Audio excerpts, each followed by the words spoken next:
Miss Tina Knowles, it's a good day to be on ET Live at Home because ET's Kevin Frazier just caught up with Miss Tina after her daughter, of course, surprised us all with the Savage remix of Megan Thee Stallion.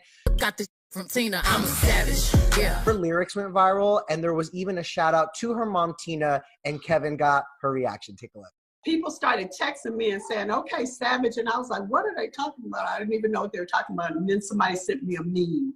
So that was very sweet.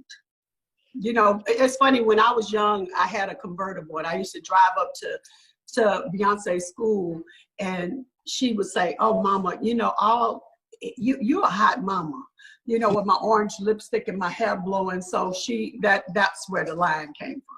So I know when I first heard the remix and all of Beyonce's lyrics, like she went viral for the stuff she was spitting, but there was also some like familial Easter eggs, as Tina told her. She was like referencing a bunch of stuff from growing up in Houston with her mom, including the car she drove. So it kind of was like, I feel like it was just a love letter to generations of savagery in that family, you know what I'm saying? And so obviously it was a humble brag. I just love that Tina she was like, I don't understand the memes. She was like, a lot of people were texting her the memes, and she was trying to, add it all up, but she's still bopping to it, as we all are. She's just still so grounded, which I love, you know, and I think what I love about those lyrics too is that it reminds us that Beyonce's still grounded. As much as she has gotten to be an icon in her own time, like she still is giving the shout outs to mom. She's staying sane and, you know, knows her hierarchy in her family and like where she got it from. That, and it's so true. She's also grounded in the sense that she's also plugged in. You know what I mean? She knows what the culture's talking about. That's why you got the OnlyFans shout out and all of this. It's like she's self-aware, you know, of everything, and she put it all into this lyric, and I think that's what made it so iconic. I love it.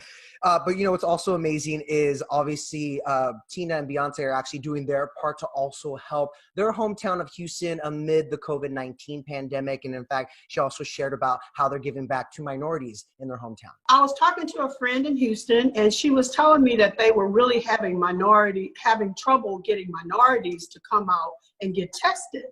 And that, you know, young people, for some things, they went and they got in line, but they weren't getting tested. So I was like, what if we created an event where we gave them free products and grocery certificates and, you know, and a hot meal, which is really important right now. We could feed the healthcare workers and just making an event to bring awareness and make it a cool thing. Houston has one of the lowest rates of testing. Mm-hmm. And that's a very sad thing, because people can be asymptomatic, but pass it on to their grandmothers and their family, not even know they have it. I know economically it's a strain, but if you're an essential worker, it's so important for you to know your status and not infect others.